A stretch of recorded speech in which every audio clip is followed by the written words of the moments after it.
मराठी भाषा के नाम पर गुंडाई करते रहे ठाकरे समर्थक। मोदी ने मराठा साम्राज्य को दिला दिया बड़ा सम्मान। पूरी दुनिया में वीर शिवाजी की ताकत का बजा डंका। राज ठाकरे ने भी ऐतिहासिक मौके पर जताई खुशी।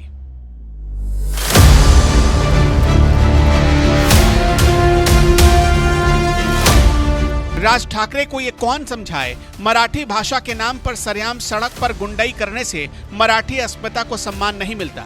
मराठी भाषा के नाम पर हिंदी बोलने वाले यूपी बिहार के गरीब मजदूरों को मारने पीटने से मराठी अस्मिता को सम्मान नहीं मिलता। मराठी अस्मिता को सम्मान तब मिलता है जब देश की सत्ता संभाल रहे प्रधानमंत्री नरेंद्र मोदी के दम पर वीर शिवाजी महाराज के मराठा साम्राज्य को अंतर्राष्ट्रीय पहचान मिलती है। यूनेस्को के विश्व धरोहर में उसे शामिल किया जाता है।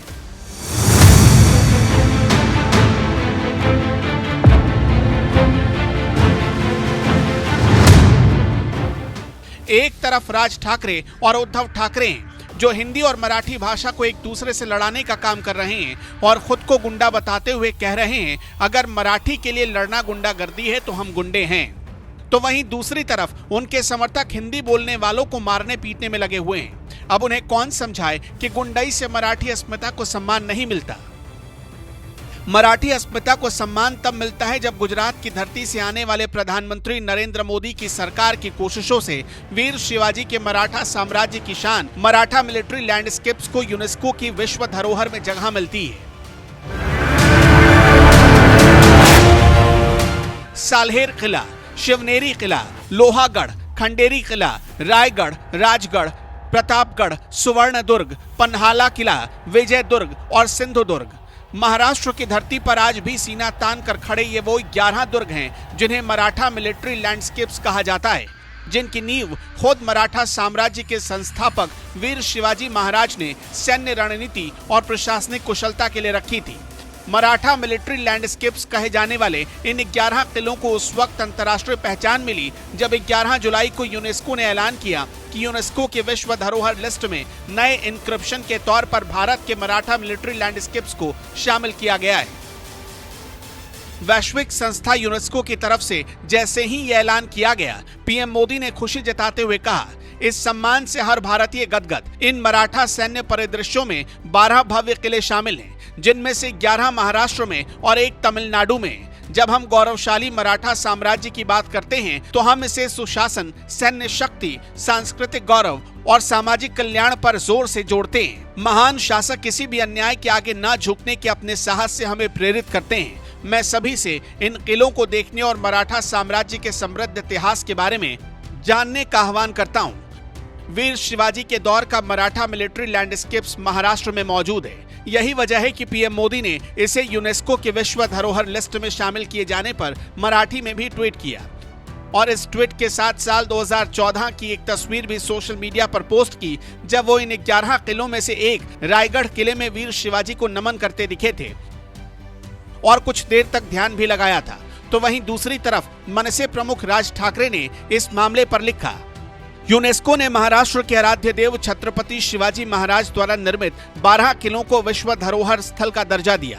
ये अत्यंत हर्ष का विषय है। इन 12 किलों में से 11 महाराष्ट्र में हैं और एक किला, जिंजी का किला, तमिलनाडु में। इस अवसर पर महाराष्ट्र की उपलब्धियों की चर्चा करने वालों को ये ज्ञात होगा कि महाराज द्वारा स्थापित स्वराज्य की अवधारणा कितनी दूर तक पहुंची थी और ये भी पता चलेगा कि दो भाषाओं और संस्कृतियों के बीच का सेतु कितना पुराना और मजबूत है। मोदी सरकार ने छत्रपति शिवाजी के बनाए किलों को विश्व धरोहर की लिस्ट में शामिल करवाया तो मराठी अस्मिता के नाम पर गुंडाई करने वाले राज ठाकरे भी खुश नजर आए, लेकिन एक बार भी मोदी सरकार का आभार नहीं जताया, क्योंकि वो ये बात शायद समझ गए होंगे कि मराठी अस्मिता को सम्मान लाठी डंडों से नहीं मिलता। अगर ऐसा होता तो अब आप बताइए, मराठा साम्राज्य को अंतर्राष्ट्रीय पहचान दिलाने के लिए क्या पीएम मोदी को लाठियां चलानी पड़ी? क्या हिंदी भाषियों पर अत्याचार करना पड़ा? बिल्कुल नहीं, क्योंकि मराठी अस्मिता को सम्मान लाठी और डंडों से नहीं मिलती, काम करने से मिलती है और पीएम मोदी ने काम करके दिखाया है। तब जाकर मराठा साम्राज्य के मराठा मिलिट्री लैंडस्केप्स को यूनेस्को के विश्व धरोहर लिस्ट में शामिल किया गया। 2021 में भारत के सांस्कृतिक मंत्रालय ने मराठा मिलिट्री लैंडस्केप्स को यूनेस्को की टेंटेटिव लिस्ट में जोड़ा। 2024 में भारत ने प्रस्तावित नामांकन आधिकारिक रूप से यूनेस्को वर्ल्ड हेरिटेज लिस्ट के लिए प्रस्तुत किया। यूनेस्को की सलाहकार संस्था ICOMOS ने मराठा मिलिट्री लैंडस्केप्स का ऑन साइट निरीक्षण किया। 11 जुलाई 2025 को यूनेस्को ने मराठा मिलिट्री लैंडस्केप्स को विश्व धरोहर के रूप में दर्ज किया। केंद्र सरकार और महाराष्ट्र की बीजेपी सरकार की कोशिशों की वजह से ही वीर शिवाजी के बनाए किले मराठा मिलिट्री लैंडस्केप्स को यूनेस्को के विश्व धरोहर की लिस्ट में शामिल किया गया। तो ये सिर्फ महाराष्ट्र नहीं, पूरे देश के लिए सम्मान की बात है। यानी एक तरफ जहां राज ठाकरे लाठी डंडे के दम पर मराठी अस्मिता को सम्मान दिलाने की बात करते हैं, तो वहीं दूसरी तरफ पीएम मोदी ने काम के दम पर पूरी दुनिया में जिस तरह से मराठी साम्राज्य को अंतर्राष्ट्रीय पहचान दिलाई, इस पर आपका क्या कहना है? अपनी राय हमें कमेंट में जरूर बताएं। साथ ही प्रधानमंत्री बनने से पहले साल 2014 में वीर शिवाजी के किले रायगढ़ में माथा टेकने पहुंचे पीएम मोदी ने इस दौरान क्या कुछ कहा था, वो भी सुनिए। मेरे लिए सौभाग्य के पल है छत्रपति शिवाजी महाराज की समाधि के पास बैठ करके मेरे मन में जो विचार आया, मुझे आने में देरी इसलिए हुई, मैं काफी देर वहां जाकर के बैठा रहा। मन वहां बैठने का लग गया, भाव से कुछ अनुभूति हो रही थी। और मैं मानता हूं कि ये सिर्फ राज कारोबार चलाने की वहीवटी व्यवस्था का जगह नहीं है। ये जगह सिर्फ दुश्मनों को परास्त करने के लिए युद्ध का सुरक्षित स्थान है, ऐसा सीमित अर्थ में नहीं करता हूं। मैं मानता हूं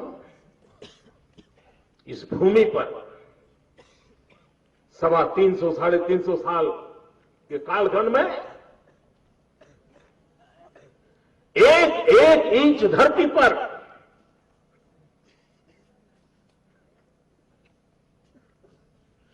दिव्य भारत के, भव्य भारत के सपने बोए गए हैं। यहां की धरती वो बोए हुए सपने पुकार रहे हैं कि जो छत्रपति शिवाजी महाराज ने दिव्य भारत के, भव्य भारत के सपने संजोए थे, जीवन पर्यंत उसके लिए वो संघर्ष करते रहे, प्रयास करते रहे, सुधार करते रहे, वो सपने आज भी छत्रपति शिवाजी महाराज के शुभ हस्तों से बोए हुए हैं। हम सबका संकल्प होना चाहिए, यहां की मिट्टी को नमन करते हुए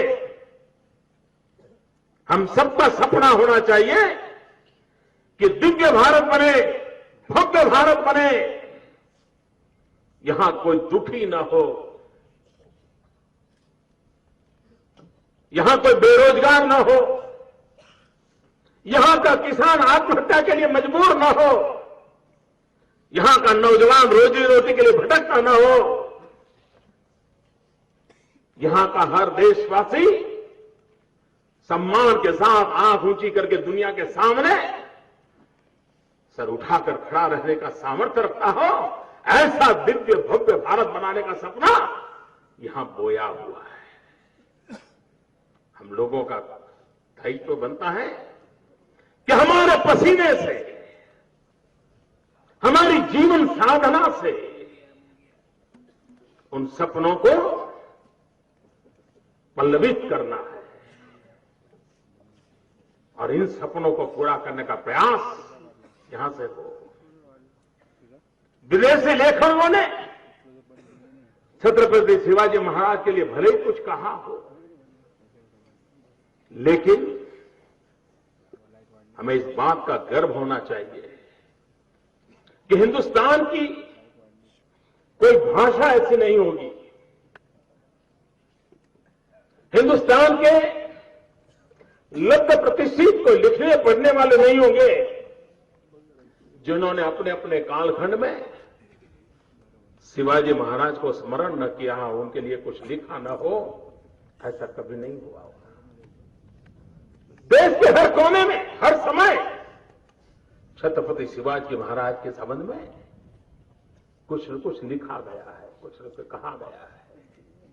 अगर वो एक छोटे से रजवाड़े के राजा होते तो क्या कारण था कि बंगाल में भी लिखा जाता, दक्षिण में भी लिखा जाता, उत्तर में भी लिखा जाता, पश्चिम में भी लिखा जाता? क्या कारण? वे सिर्फ किसी रजवाड़े के मालिक नहीं थे, वे स्वतंत्र आंदोलन की प्रेरणा मूर्ति थे, एक तपस्वी थे। और उस रूप में आज भी अगर हम देखें वीर सावरकर जी हिंदू पातशाही के नाम पर वो सारी घटनाओं का स्मरण कराते हैं। रविंद्रनाथ जी टैगोर शिवाजी उत्सव की बात करते हैं। लाला लाजपत राय, छत्रपति शिवाजी लिखते हैं। वामनराव मुकादम। और मैं जब छोटा था लाइब्रेरी में जाने की आदत थी, तो मेरे गांव की लाइब्रेरी में मैंने पहली किताब जो देखी छत्रपति शिवाजी महाराज की, वो गुजराती में वामन मुकादम जी की लिखी हुई थी। और गुजरात में तो आज भी लोरी जो गाई जाती है, हालाडू के गुजरात में, वो जबरचंद मेघानी जी ने जीजा माता को शिवाजी का जन्म हुआ और जो कालखंड है उसका पूरा गीत आज भी गुजरात के घरों में गाया जाता है। हमारे यहां लोक संगीत का कोई कार्यक्रम ऐसा नहीं होता है कि जो जीजा माता और शिवाजी को याद किए बिना पूरा होता हो। ये परंपरा आज भी है।